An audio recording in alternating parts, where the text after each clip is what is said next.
now saying so long, remembering great moments from Jeff Gordon. Jeff Gordon, 24 car. Jeff Gordon. Jeff Gordon. Jeff Gordon. Jeff Gordon, 24 car. Man, there's a lot to that.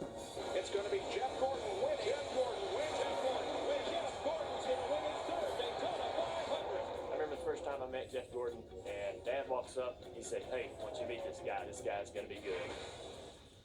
So he was right. You know, you don't get to race against your childhood hero that often. My hero growing up, guy that I always looked up to. I got my first go-kart when I was 5 years old, and of course the number had to be 24 on that ride. In 1993, I joined your fan club, and I'm still a fan in 2015. I grew up as a Jeff Gordon fan.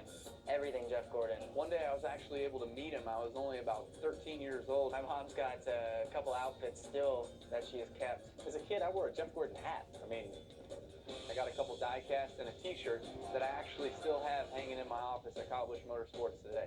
For as short as Jeff Gordon is, when you look in the mirror, it's like they use a magnifying glass in the windshield, because when you look back there, he looks bigger than everybody else. And it's usually because he's a lot closer than everybody else.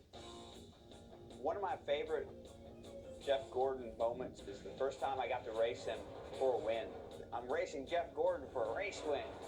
Something I'll always cherish. My favorite memory of you is starting alongside of you at the Daytona 500. And that's a pretty cool thing for a little girl who has always been a Jeff Gordon fan. I still remember the first day that I actually met Jeff, and was at lunch. You know, I knew I was probably in for something that was over my head when he ordered a salad for lunch and I ordered a cheeseburger. Jeff Gordon, a great battle. When Jeff came into the sport, it really opened up the window for where a driver came from. It's going to be weird to see a young kid that's a foot taller than Jeff Gordon driving this thing next year. At least a foot, Jeff.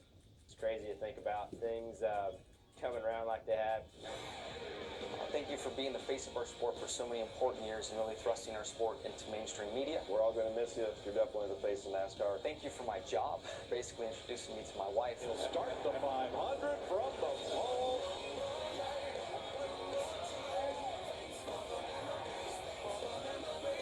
I want to say thanks to Jeff. It's been great to race with him and race against him. Thanks for all the memories. We're going to miss you, man. Really proud of you. A guy from California.